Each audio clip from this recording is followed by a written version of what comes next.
This is a CC Radio podcast. It was just the most massive thing I've ever seen. To tell you the honest truth, I thought, well, we're the only ones left on this planet. Something's happened. We've missed something here. The fear that went in me when I seen it was just like the feeling. I'd say it was fear, but I've never felt that feeling before in my entire life. It's a weird feeling, like you can't explain it when you don't know. You feel like you're being followed, but you don't know what it is.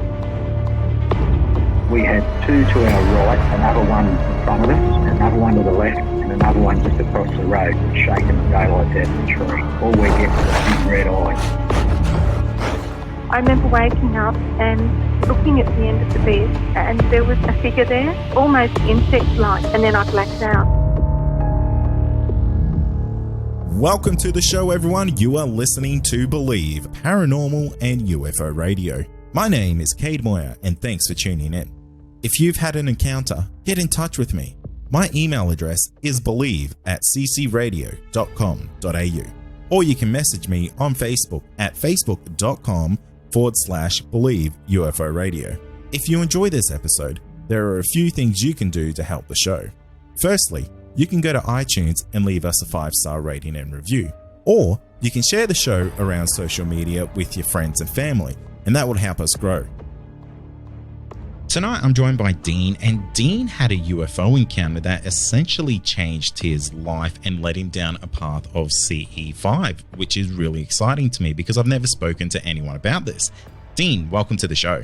Thanks, Cade. Thanks for having me on, mate. It's a pleasure. Mate, the pleasure is all mine because I've been hearing a lot about this CE5 type of movement is the way I would really say it, because it seems to be really taken UFO enthusiasts by storm. And ironically, I've never actually spoken to anyone who is a CE5 contactee or anything like that. So I'm pretty excited to kind of pick your brain about this stuff. But before we get into that there, Dean, I'd love to hear about this UFO story that kind of led you down this path. Yeah, let me start with that, mate. It was January 2019, and the UFO experience itself, once I get into it, you'll realise that, it wasn't a major event in itself, but as with a lot of these things, it can be a simple experience that we have in the spur of the moment, but can be so different to anything else we've experienced in life. It can be life-changing, mind-blowing, which it has been in this instance.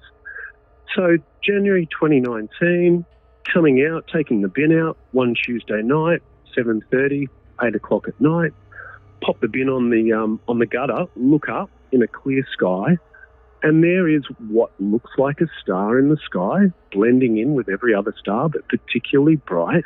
And as I looked up, I did pause because I thought, that is a really bright star. As I thought that, this little star-like dot in the sky took off at a crazy speed across the sky, zigzagging, and literally, no joke, within 15 seconds was gone. Completely gone. Zigzag pattern, across the horizon, and gone. And that essentially was that initial experience. It was that quick. And yet, of course, spun me out a bit. I went back inside to the family, told them what I saw. They didn't even look up from their books or the television. They weren't even that fast. They're like, yep, sure, Dad, whatever. And we sort of went back to our relative lives. But after that, I just got a real interest for this sort of thing, which I had before to a degree, but actually seeing something in the sky that was so anomalous, so unusual, so fleeting as well, so quick. I wanted to know more, and that's what led me in eventually to the CE5 experience. And that's really the beauty of the UFO world, is that it really doesn't discriminate on the experience, because there's some people who have absolutely fascinating and excuse the pun, but out of this world type of experiences when it comes to UFOs. But I would guarantee there is hundreds, thousands of people who have encounters just like yourself, where they're taking the bin out and they see a UFO. one of my UFO encounters just recently was I was hanging clothes up on my clothesline at nighttime, and I saw pretty much the same type of, I guess, experience happen to me, where there was this bright light and it just kind of zigzagged across the sky and it was gone in a matter of seconds. It was nothing amazing. So quick. Yeah, it just kind of happens. And I guess what led you down that path of going down the CE5 route? Because I guess in January of 2019, this is really when that was starting to really ramp up, really. Yeah, I'd never heard anything about it. I may have seen Stephen Greer, Dr. Stephen Greer, who came up with the concept of close encounter of the fifth kind. A lot of people who are listening to the podcast will know that those various extraterrestrial experiences are classed in the different close encounter phases or stages, CE5 being the last one, where you are consciously, through getting into a state of trance or meditation or deep relaxation, consciously asking, in an energetic spiritual sense, to have an experience with a potential extraterrestrial or a being of, energy or light. And I hadn't really heard a great deal about it at all, if at all. But I just had this compulsion after the experience. There was just a compulsion to know more about what I'd seen. So like anyone, got on the computer, got on the internet, did some searching just with what I'd seen and what I was interested with. I know each person who has their own individual encounter or experience will follow their own rabbit hole, I suppose. And coming up on YouTube was the actual CE5 experience, the meditation that Stephen Greer put together to allow a person to consciously reach out and potentially get in touch with these beings. And that concept fascinated me, blew my mind. I thought, wow, this is really proactive. I'm going to give it a go. Yeah, it's really interesting because, I mean, a lot of people will kind of know the first three kinds of experiences for close encounters. That's it's the visual sighting, it's the physical effect, and the third kind is, of course, there's something physically there with you, be that let's say people / aliens, UFOs, things like that. What's really interesting is that this fifth kind is it is kind of new, and I think it's a really interesting, I guess, way of contacting these types of beings, because like you said, it's kind of, I wouldn't say like a trance state, but you almost have to go into another kind of mindset to do this type of thing. Is that safe to assume? Yeah, definitely. I'd had a little bit of experience in the past with trance work, a little bit, not so much meditation, but plenty of creative visualization stuff over the years, as a lot of people have, whether they do yoga or do a bit of meditation classes, that sort of thing. But it was really simple, gentle, creative visualization, and that's the way he structured this whole experience as well. And so essentially your brainwaves are changing. You're moving into that relaxed alpha, and then you get on the threshold of what's called theta. And when you're in that state, that's when mystical experience can happen, in inverted commas. So that mystical experience can be anything from reaching out to an extraterrestrial and saying, look, can you show me the craft you're in? Can I get a visitation, whatever form that may take for the individual, to potentially tapping into other realms of consciousness, spirit world, psychic abilities. But a lot of that is on that alpha, theta threshold brainwave pattern. So that's what's going on there. Have these encounters of the fifth kind, have they ever led to you meeting something in person or having a direct conversation or interacting directly with something? Yeah, so I'll take you through what happened with probably my third CE5 experience. Now like I said, it's different for every individual, whether it be a cryptid sighting or a paranormal experience or some sort of divination or dreamscape that a person has, it's different for every individual. It's quite unique, and there's a reason for that. So what I explain and how it worked for me, the CE5, won't work the same way for everyone. But it came up on YouTube. I thought, yeah, I'm going to give this a go. First night, it was just a really super relaxing, lovely, creative visualization experience. Just really super relaxed, came out feeling great, loved the way it was structured and the words he was using. And I thought, I'm going to keep trying that. Strangely enough, with very little, my end goal wasn't to actually get in contact with any sort of extraterrestrial. I just liked his voice and the way he was shaping it, and it was really relaxing. So anyway, the third night, I thought I'll put it on just before bed. I was in bed on my own and put it on, and probably about 5 to 10 minutes in, something shifted.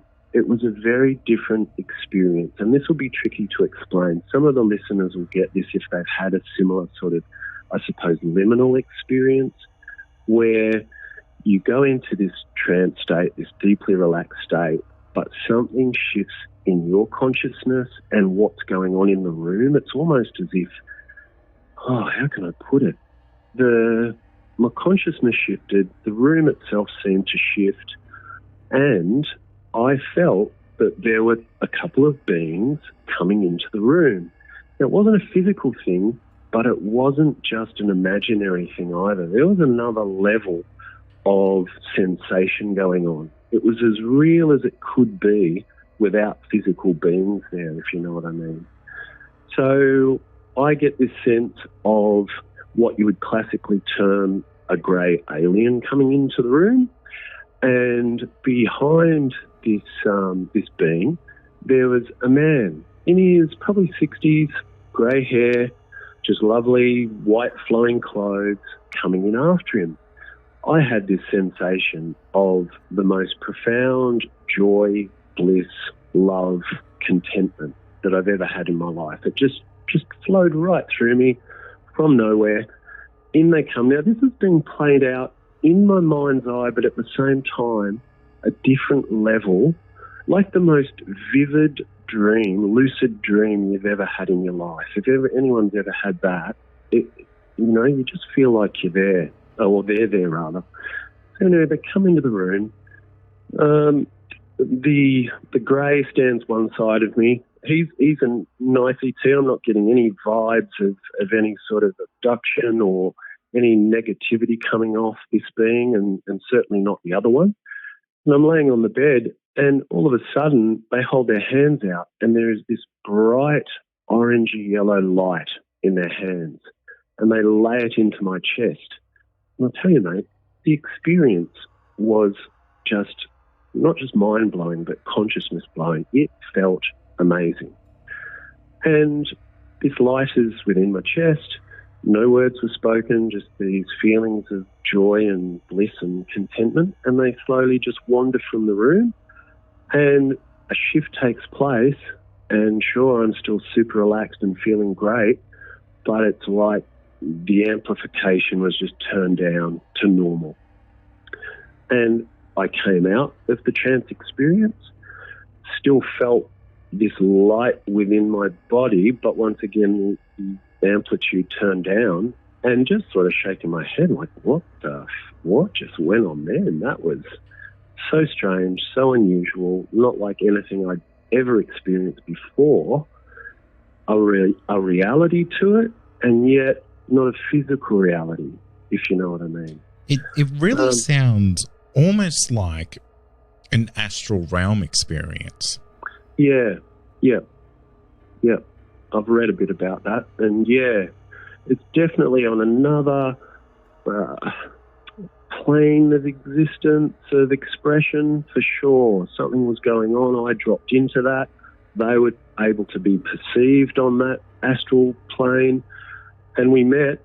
They popped something in my chest, and from that point onwards, my life has changed dramatically, hugely. in fact. So from that very moment where it and this might sound incredibly cheesy, but it almost sounded like they enlightened you.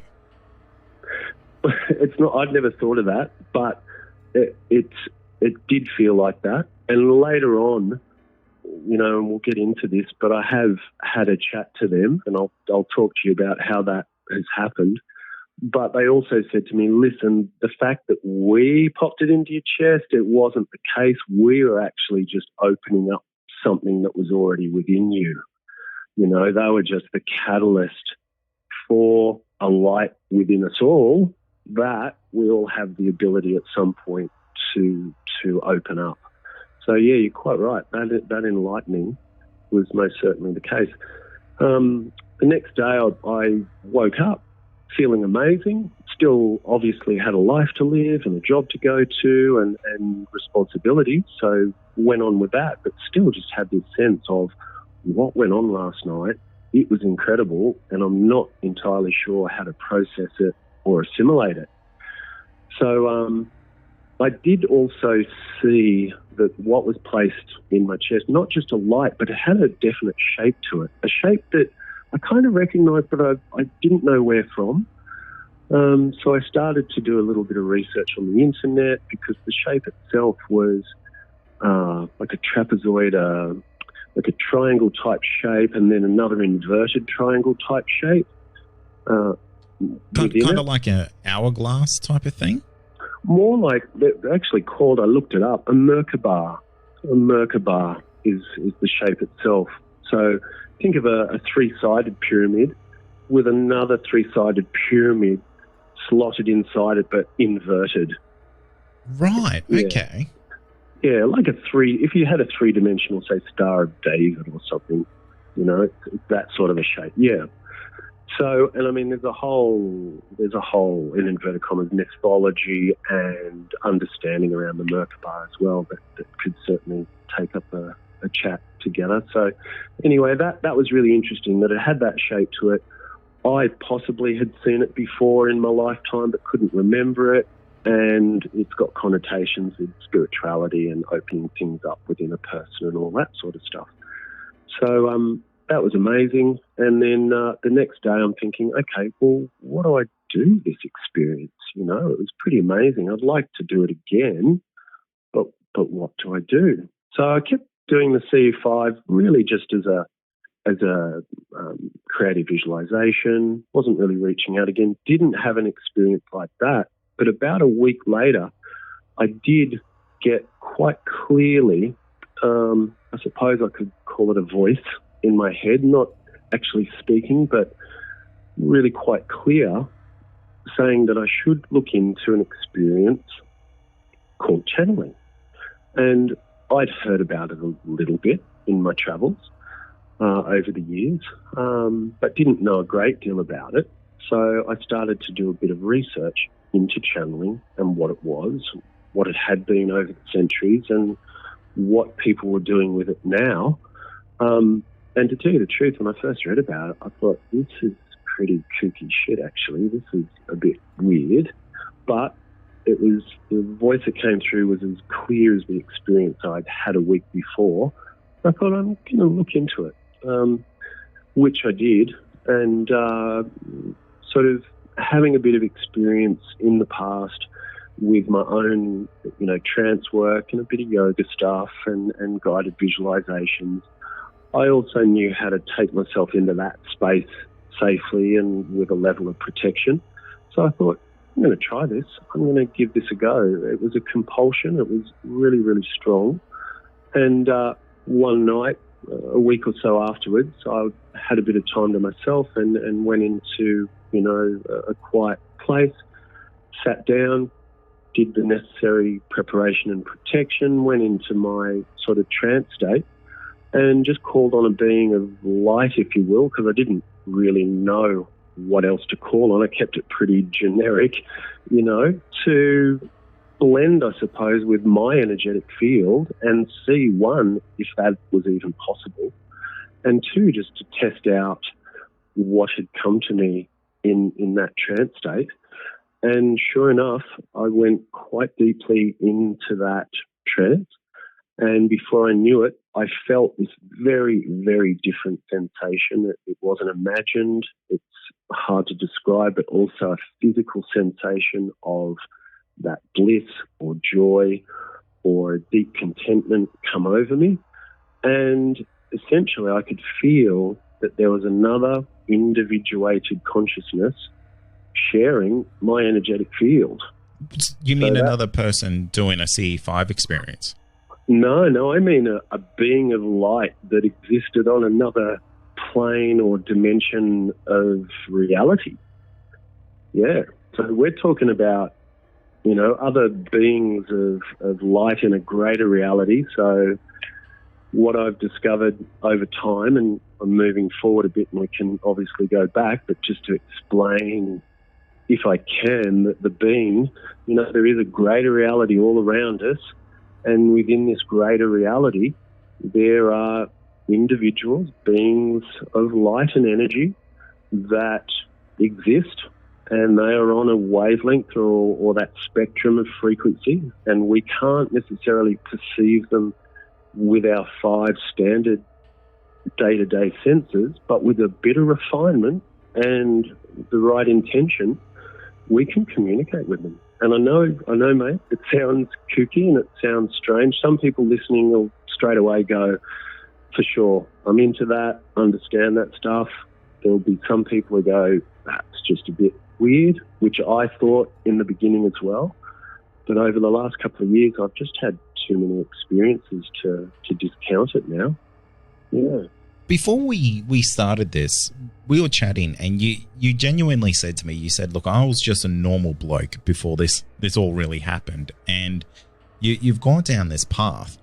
My question to you then is, how do things just seem normal to you now? Because obviously your perspective of life would have changed. Your perspective of where you are in the universe would have changed. Does it make you more fearful? Does it make you feel more safe? What happens with all of that when you realize that, there is so much more to life, and you're able to tap into that? And now a quick word from our sponsor. Also, are you wanting more content? Why not become a Believe Plus member? You'll get access to exclusive podcasts and episodes that aren't available to the public. Not only that, you'll also get our regular feed without any ads. Head to believepod.com/plus to sign up today for just $5 a month. Yeah, so you're quite right. Before it, and even now though, that's the point. I am just an everyman, and I was then. I've got a 9-to-5 job. I was a guide in the forest, still paying bills, looking after family, doing day-to-day stuff, which I still do, with, sure, a little bit of an idea that, the paraphysical and psychic abilities and that sort of stuff went on, and I had an interest in that, but no more than any other person, no less. I still mostly just did my day-to-day stuff, and then through time, the past 2 years, I've been having these experiences, and what I've realised is that everybody, truly, Cade, everybody is capable of this. They really, really are. If I can do this, if I can tap into this, and through just, I suppose, experiential breadcrumbs, meaning with each little experience I have, something will come to me and I'll go, oh, if I want to open up to this, I might try that. And if I want to experience this part of it, I might try this. And that way, I've created just a little map to open myself up to this greater reality. And I tell you, life does indeed change. There are new challenges I have for myself, because I don't share this with everyone. More people are going to know about it now, but probably not a lot of people that I know. At work, very, very few people, maybe one or two, I might chat to them a little bit about it. A few family and friends, once again, just chat a little bit about it, because I also understand that for a lot of people, what I'm experiencing is a little bit too unusual. And if and when they're ready, because they know I'm doing it a little bit, they'll come to me, sort of thing.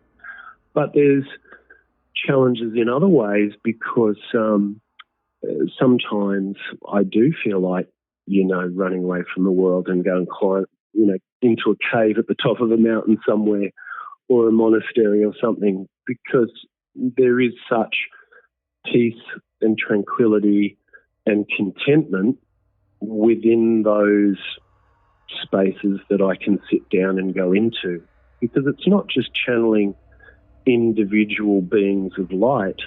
I've found that you can actually tap into fields of awareness. You can tap into true, undiluted sensation like joy, like bliss, like contentment, like realization.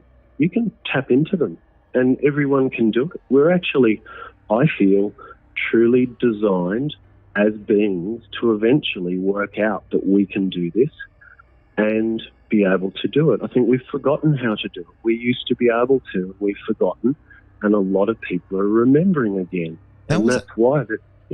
Oh, that was actually going to be one of my questions for you, is that do you think this was a lost art from yesteryear for the humankind? Yeah, definitely. And I'll give you one example of why I think that.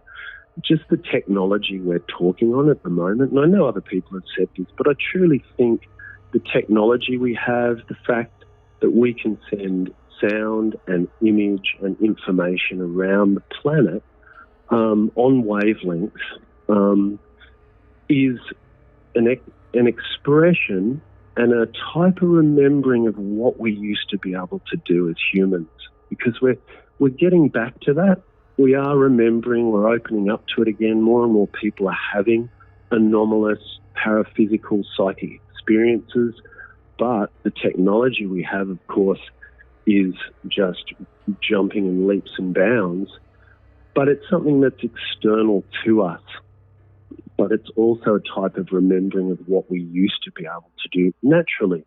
And we all know, even if, people I know, they say they're as psychic as a 2-by-4, but they still have instances where they might have a dream where something comes true, or they have a gut intuition and something does come around. These are just tiny little snippets or flashes of what we truly are all capable of, not just a few gifted, in inverted commas, people, but everyone is capable of this, and the people who are interested in it are opening up in their own individual ways. It's expressing itself quite individually. So yeah, it is a lost capability, even more than a lost art.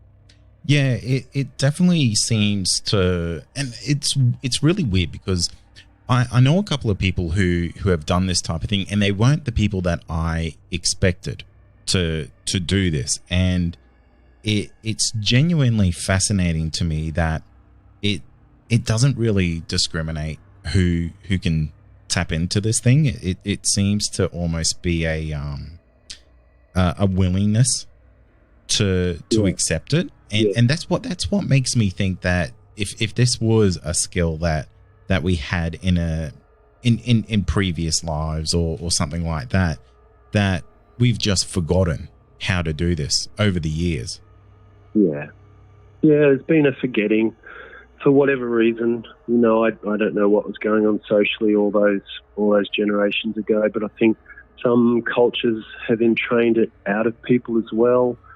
There's people in power often who say those skills aren't good for my power base, so I prefer that people didn't have them. There's lots of different reasons why they're either forgotten or entrained out of people.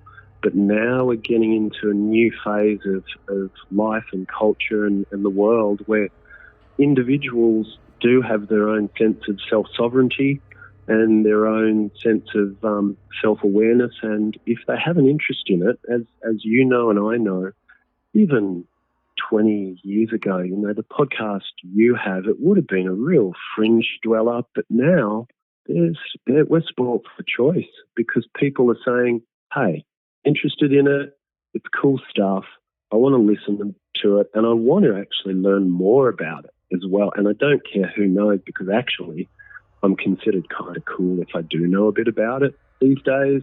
Definitely. I think the whole world of the paranormal UFOs, it's really become a trend.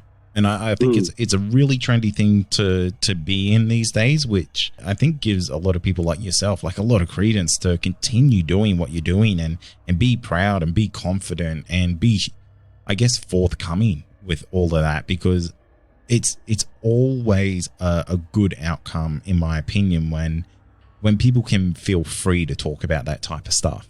Yeah.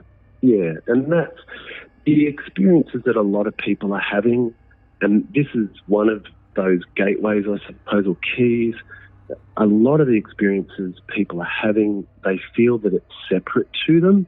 But in actual fact, the strange thing is that there's an aspect of their consciousness that's also involved and opening up that world to them so they can have that aha moment.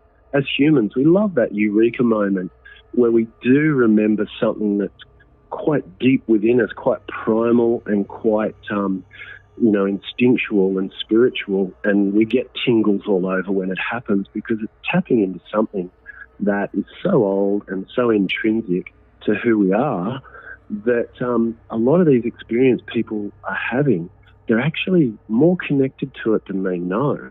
It might express itself as something that's separate to them. But I tell you, a part of their consciousness has sort of set that up on another level of existence, if you know what I'm getting at.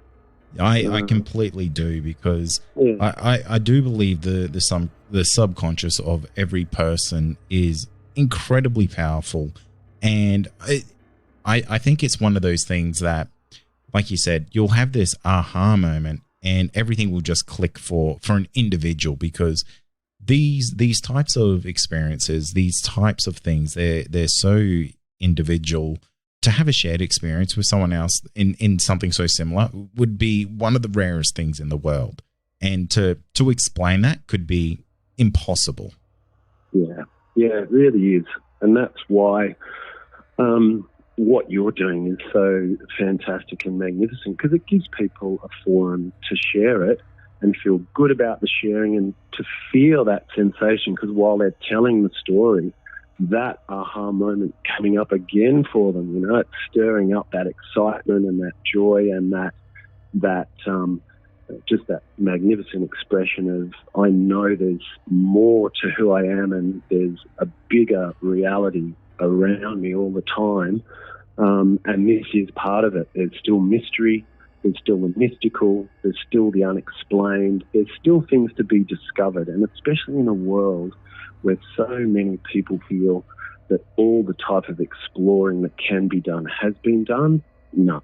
There's so much more to be rediscovered, remembered, and understood. And we're coming into a new age of that. And you're a big part of that. You're a huge part of that with what you're doing. Yeah, absolutely. I agree with you about everything there. It's. I think we're coming to a moment in history where there's going to be almost like an enlightening for everyone, especially when we see the US government is putting out, documents saying that essentially at this time of recording they were saying that they want basically disclosure done in 180 days. So, oh, really? Yeah. So by the time this comes out, that could only be a handful of days away or something like that. And it's quite incredible that, I think the world is really edging closer to knowing more about this stuff, which kind of leads me to a couple of the final questions that I do have there for you. Is a lot of people sitting here will be wondering, what is it like to talk to what I would say would be alien beings? And are these alien beings, are they the same things that may be piloting the UFOs, the UAPs that we're seeing? So, great question. And there are so many varied consciousness and awarenesses within the cosmos. And there are beings, I believe, that do hold a physical form and do have the ability to come into, our atmosphere in those various forms and in their ships. Now, the beings I've spoken to, though, their focal point, if you will, their concentrated awareness and consciousness is as a light being. So the ones I've spoken to say, yes, I am from a particular place within the cosmos, but the only reason I come from there is because my energetic signature is activated or nourished or amplified, or I have my best potential to learn more about who I am by being focused in that particular place within the cosmos. So, like any wavelength, any frequency, any oscillation of sound or light, you know, it can be concentrated at a particular point, and they've explained to me that's why they say they in place. That's the only reason why. It's not a physical reason. It's not like us on Earth, the conditions on Earth to live in a physical body. We need to live on this planet. Otherwise, you know, we can't live on the moon or Mars because we need extra equipment to be able to do that. It's the same for these light beings that come through and down, because they say to me on these particular planes of existence, time and space most certainly does not work the same, and there is something that's faster than the speed of light, and that's thought. So they can move and blend with me literally instantly, and that there is almost a type of quantum entanglement energetically that happens after that point.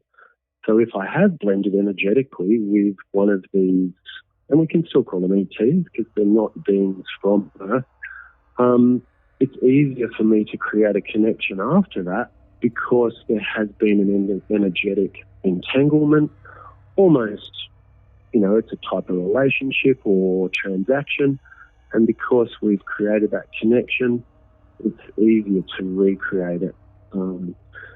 So as far as physical beings that are in craft, yes, even though I haven't channeled that consciousness yet, and I would like to delve into that into the future, there apparently I have the information that's been given to me is that it's not the only, it's not the only phenomena that's going on in our atmosphere. There are thought forms. So some of the things that people see are actually potentially a conglomeration or a collection of energy from human beings. They don't even know they're doing it, but it's like a resonant thought or idea that forms and expresses itself as a ball of light or an orb in the sky. And it almost has a bit of a life to it and a bit of a consciousness itself, and it lasts for a period of time and it fades out and it's gone. And then there are other expressions of consciousness that express themselves as light in the sky. So they're not a spacecraft at all. They're and once again, this is information that comes through me. It's not necessarily information that I say is the complete and utter truth or that I necessarily even believe it's the case, but it's information for us to at least be a little bit open to and say, hey, okay, potentially that could be the case, and then we do our own research and we look into it. So there's a lot more to what's going on in our atmosphere than just nuts and bolts, ETs and craft, but also levels of consciousness that are expressing themselves up in our sky. Yeah, and you know, that's a thought that can also lend itself to a lot of paranormal activity, I would believe, because a lot of people would say that if enough people have a consciousness thought about, you know, say an urban legend, for example, that how often do you hear urban legends are genuinely true or something like that? And a lot of people will kind of comment and say that kind of gets wished into existence. Yeah, and I think yeah, exactly. And I think this is very much along the lines of what you're saying there, which I think holds a lot of credence to it. Yeah, and that goes back to, like you were saying as well, how powerful we are as individuals and how there are aspects of our consciousness that are expressing themselves, but we're just at this point not aware of that. And that's one way, exactly that. You'll see just a decade ago, 20 years ago, things like, black-eyed children and stuff like that started as a single experience. No one had seen them before, and then there was just a spate of them being seen everywhere. And I do not discount that these people were seeing them, but was it some sort of created thought form coming from the consciousness of very powerful individuals that were all focused on one particularly bloody scary thing? And you know what, I think it is. And I think, honestly, that's how we've got the modern day rake at the moment. Yeah. I think that's very example. much, I think that's very much a thought form that's being brought to life. Yeah. And, potentially then from that point, this energetic individuation can literally take a life of its own in a way. And so a lot of things when you start to think of that way and think, okay, I'm not sure how they're connected, but let's say things like UFO experience, cryptids, paranormal experience, strange creatures. I wonder if they are connected, how? And then you can start to see, okay, maybe they are. They're all different expressions of a very similar underlying subconscious, superconscious experience that we're all having as very powerful individuals ourselves, and we're just coming into that power. So there's going to be a few glitches in the matrix when we're tapping in or remembering this stuff as well. Yeah, and I think that's going to be a really, really exciting future for anyone doing this type of thing, and maybe anyone else who's kind of caught up in that movement. So I think it's really, really cool. But it's been so fascinating talking to you tonight, Dean. It has absolutely blown my mind. It's opened my mind a lot more, that's for sure, because I went into this conversation with a really, really blank canvas about CE5 and everything that kind of goes along with it, because it's just something that it's so new to me. It's so foreign, and to talk to someone like yourself on such an intimate level about it has been quite interesting for myself. So thank you so much for coming on the show. That's all right, mate. It's been a pleasure, and thanks so much for the forum, for me and for everyone else who wants to share this sort of stuff, because it is so important in changing people's perception about this stuff. And like we were saying, people knowing that they have a place where they can be themselves. So thanks, Cade. Been a pleasure, mate. It's no worries at all. And before we shoot off for tonight there, Dean, you do tours along the lines of the CE5. So where can people, I guess, best contact you to perhaps, one, find out more about this from yourself, or two, to potentially book something with you once we're kind of, I guess, through all this COVID craziness? Yeah, sure.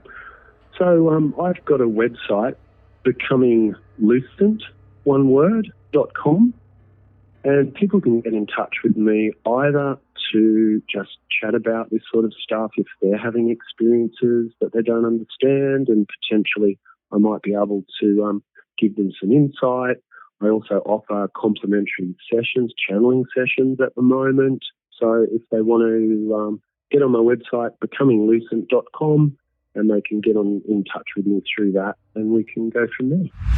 And that's going to do it for tonight. And remember, if you have had an encounter, get in touch with me. My email address is believe@ccradio.com.au, or you can message me on Facebook, and that's facebook.com/Believe UFO Radio. Until next time, stay safe, and you've been listening to Believe Australian Paranormal and UFO Radio.